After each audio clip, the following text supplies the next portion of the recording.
This drill is single arm shooting form center. So yung drill na to mga kabowlers is in-enhance natin yung ability ng ating isang kamay na mag-shoot ng bola ng straight.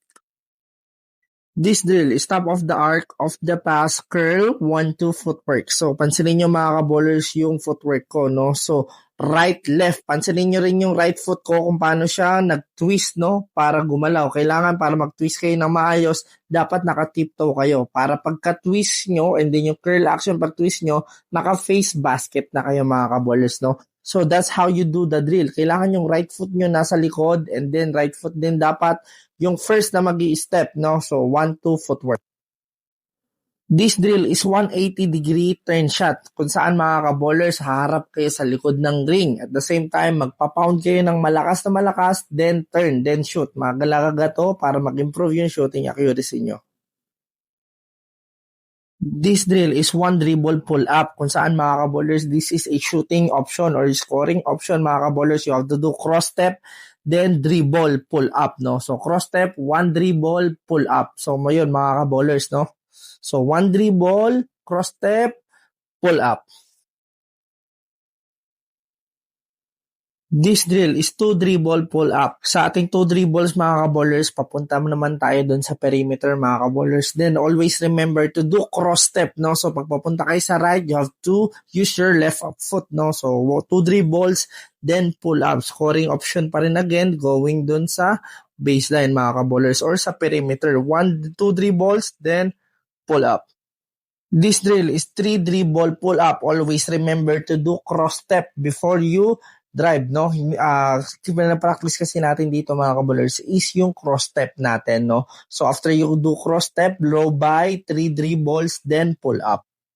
This drill is top of the arc of the pass 1-2 footwork. So 3 points naman ang ating in-enhance dito mga kabowlers, no? Yung curl action nyo pa rin yung in-enhance natin. So right, left na footwork na 1-2, then shoot the basketball mga kabowlers, no? So mahalaga to lalo na pag catch and shoot mga kabowlers. This drill is behind the back speed stop to shoot. So you have to approach dribble, no? Mabilis na mabilis, then shoot. Approach dribble or one dribble, speed stop, then shoot mga kabowlers. Mahalaga to, and if na magkaroon kayo nito sa bag ninyo mga kabowlers, lalo na kapag transition para may bala kayo. This drill is crossover, stop, and go. So, this drill is for transition also, no? So, ang kinabahan dito kasi, pag crossover natin, mag-i-stop tayo, and then we have to go, no? This drill is delayed crossover. This drill is dribble jab. So, you have to stutter step, and then jab. Make sure mga kabowlers, pag nag-jab kayo, yung kamay nyo dapat hindi naka-place under the basketball para hindi kayo pituhan ng ref, no? So, you have to do stutter step, then jab, then go. This drill is long in and out. So, yung drill na to, mahalaga siya sa transition mga kabowlers. Kailangan ma-fake nyo yung kalaban nyo na pupunta kayo sa right, pero hindi pala, pupunta pala kayo sa left, no? Kailangan long to mga kabowlers, This drill is retreat, blow by. So, maganda to mga kabowlers if you want to fake your opponent, lalong-lalo na kapag transition. So, you have to stop, retreat, then blow by mga kabowlers. Maraming gumagawa nito ng mga guards na to, lalong-lalo na sa NBA, especially si Chris Paul, no? So, retreat, blow by.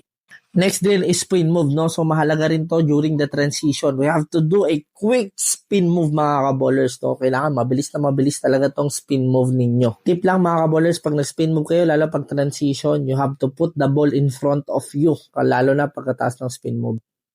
This drill is slow to fast between blow by. So, yung drill na to mga kabowlers is you have to be slow then fast between the legs. Kasi isipin ng kalaban mo na magre-relax lang. Pag nagre-relax ka, magre-relax rin siya. So, that is the time to use between the legs then blow by.